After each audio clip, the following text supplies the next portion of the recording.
Сәлеметсіздер ма балалар? Бізде қазір қазақ тіл сабағы. Біз өткен сабақта қандай тақырыпты өткенбіз? Қанекей бәріміз есімізге түсірейік.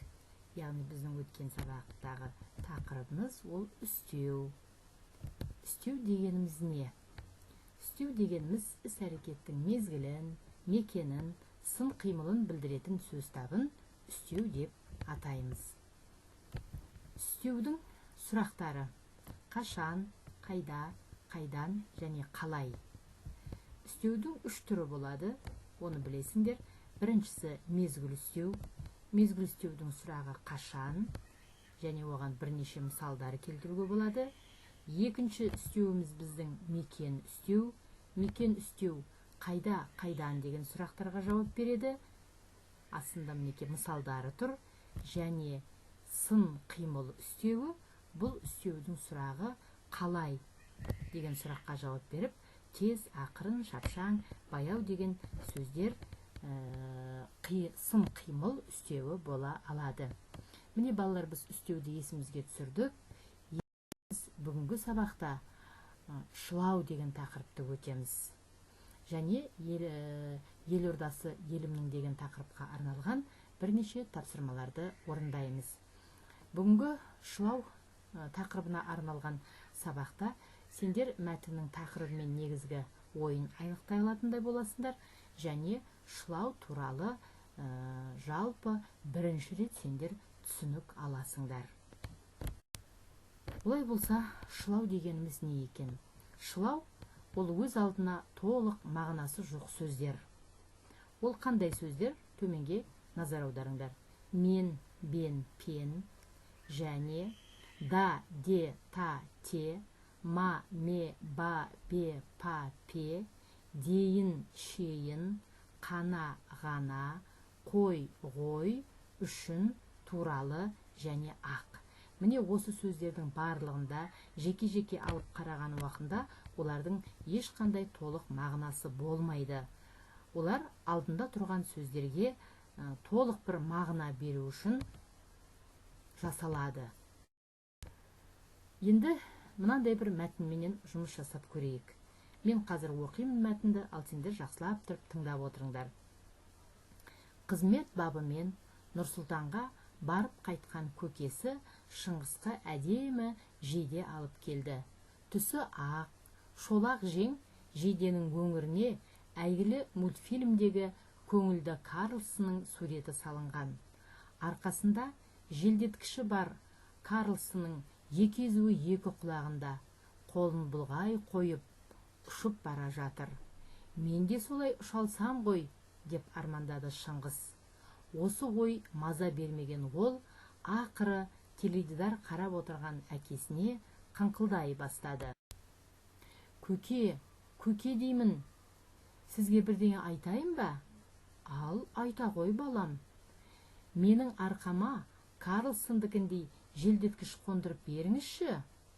Оны не қылмақсың, балам? Апам дүкенге жұмсағанда ұшып барып келем. Сонан соң жұмысыңызға түскі ас апарып беремін. Сонан соң атам мен әжем ауырып қалғанда ұшып барып лезде дәрі алып келемін. Ұлының қиялына сүйсінген әкесі: үлкенді сыйласаң, өскенде кем болмайсың. Мұның дұрыс әрекет, деп баласының арқасынан қақты. Балаларға арналған балдырған журналынан алынған шағын мәтін.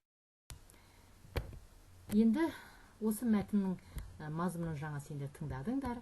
Мәтін кім туралы немесе не туралы деп ойлайсыңдар? Қане бәріміз ойымызды ортаға салайық.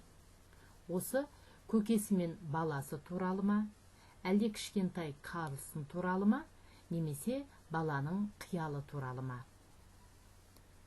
Өздерің ойларыңды ойлап болсаңдар, яғни осы үшеуінің қайсысы екенін шешсеңдер, енді мен өзімнің ойыммен сендердікін сәйкестендірейін.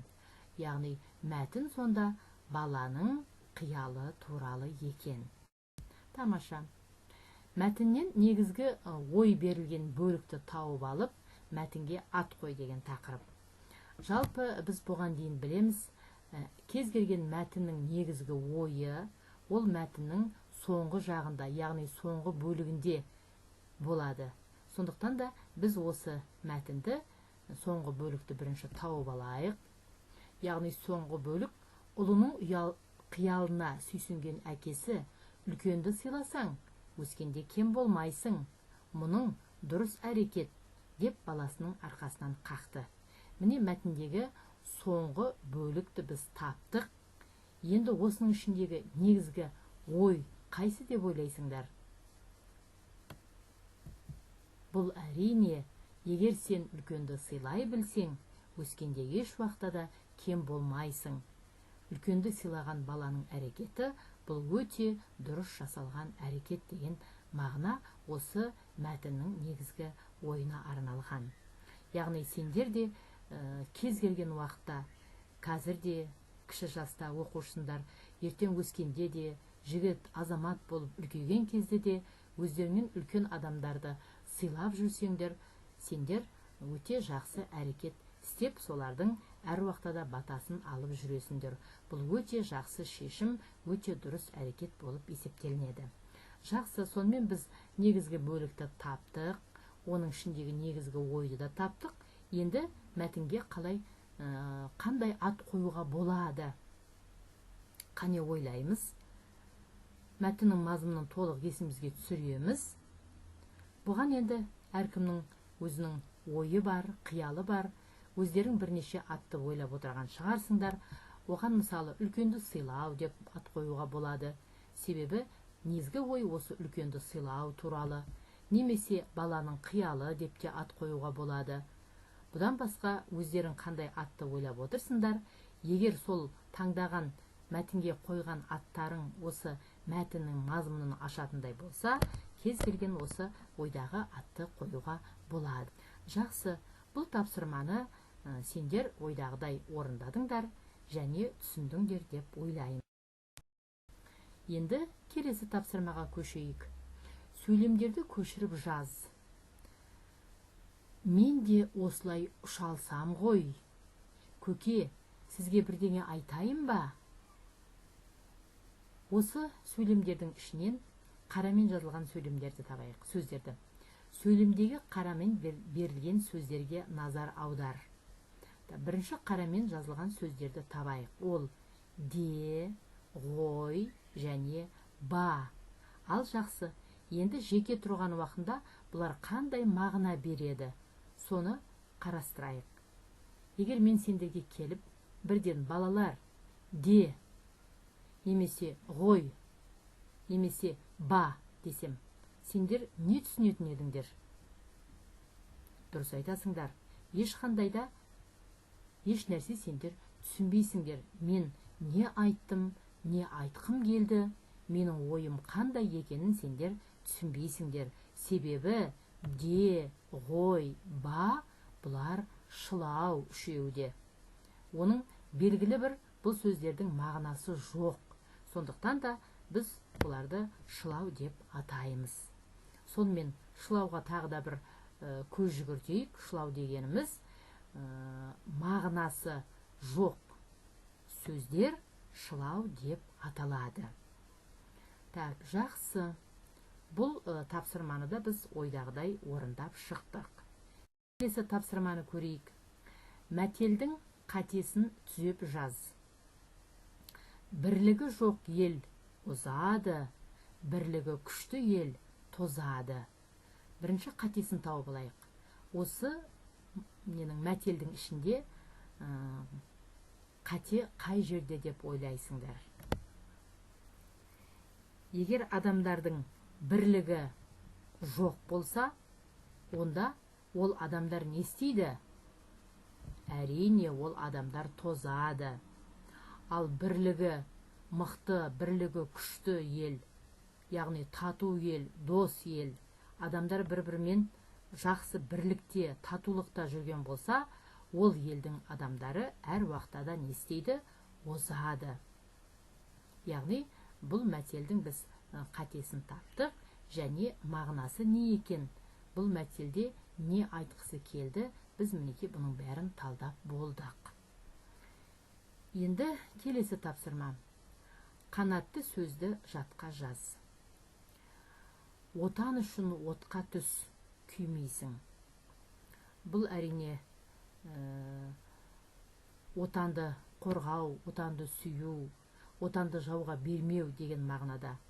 Қандай отқа түссең де, егер сен отан үшін отқа түсетін болсаң, сен еш уақытта да өкінбейсің.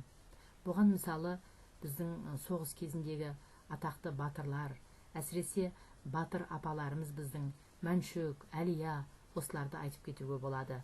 Олар жап-жас болса да, сол отан үшін отқа түсіп, содан әрине өлді, бірақ олардың батырлығы, атағы, даңқы еш уақытта да өлмейді.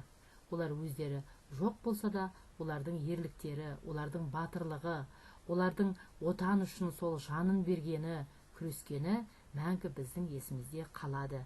Олар сол отқа отан үшін түсті. Бұл жердегі енді шылауды табайық. Әрине шылау бұл үшін деген сөзге, үшінді жеке алып қарасақ, онда ол ешқандай мағына бермейді. Ол өзінің алдындағы тұрған отан үшін деген сөздіге жалғанып, яғни отқа түскен уақытында отан үшін деген сөздің мағынасын бұдан әрі толықтырып тұр. Келесі тапсырмада туралы, дейін, шейін шылауларымен сөйлем құрап айтыңдар. Бұл тапсырма сендерге үйге қалады. Үйде өздерің осы үш шылауды қосып, сөйлем құрастырып көріңдер. Келесі тапсырма, 21-ші тапсырма, өлеңді жатқа жаз. Енді мен қазір осы өлеңді оқиын бірінші, жақсылап тұрып тыңдап отырыңдар. Барлығы Қазақстаным деп аталады. Сағи Жиенбаевты біз білеміз. Жақында ғана Сағи Жиенбаевтың өлеңін біз өттік, ұшып келем деген. Мынау енді екінші өлеңі. Сүйкімді маған құмыңда, сонау бір қарлы биікте, жотада жүрген құлында, жапанда жүрген киікте. Тау шыңы, теңіз айдыны, қырларың, әнші құстарың, бақытым менің барлығы, барлығы Қазақстаным. Қандай тамаша өлең, сондай бір үлкен сезімменен отанға деген, елге деген қуанышты, өзінің еліне деген сүйіспеншілігін білдіретін өлең. Енді осы өлеңнің ішінен мағынасы жоқ сөздерді қанекей тауып көрейік, қалай ойлайсыңдар? Олар қай жерде тұр, қай шумақта, қане кім айтады? Дұрыс айтасыңдар. Бұл да, те, тағы да, және тағы да те. Енді осы өлеңнен осы шылауларды алып тастап оқиық. Тыңдаңдар. Сүйкімді маған құмың, сонау бір қарлы биік, жотада жүрген құлын, жапанда жүрген киік. Мағынасын қараңдар. Енді шылаумен қосып оқиық. Сүйкімді маған құмыңда, сонау бір қарлы биікте, жотада жүрген құлында, жапанда жүрген киікте. Яғни шылаулар жеке тұрған уақытында мағына бермегенмен, ол алдындағы тұрған сөздердің мағынасын одан да тереңіреп ашып, оған сондай бір жақсы дем беріп, күш беріп, қуат беріп, өлеңнің мазмұнын одан сайын тереңдетіп тұрады. Және жазылған уақытында сөздерден қалай жазылады екен? Шылаулар бөлек жазылады екен.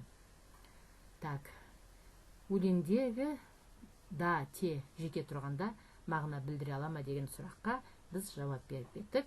Бұл шылау болғандықтан ешқандай жеке тұрғанда мағына бермейді. Тамаша, өте. Сонымен қорыта келген уақытында шылау дегеніміз не? Қане бәріміз есімізге түсірейік. Бұл жаңа тақырып. Шылау дегеніміз бұл өз алдына, яғни жеке дара тұрған уақытында толық мағынасы болмайтын сөздер, яғни мағынасы жоқ сөздерді шылау деп атайды екен. егер шылауға сендерге мысал келтір десе, қандай мысал келтірер едіңдер? Міне алдарыңда тұрған сөздердің бәрі жеке-жеке шылау болып есептелінеді. Шылау сөздерге, алдында тұрған сөзге сөздің мағынасын одан әрі жетілдіріп тұрады.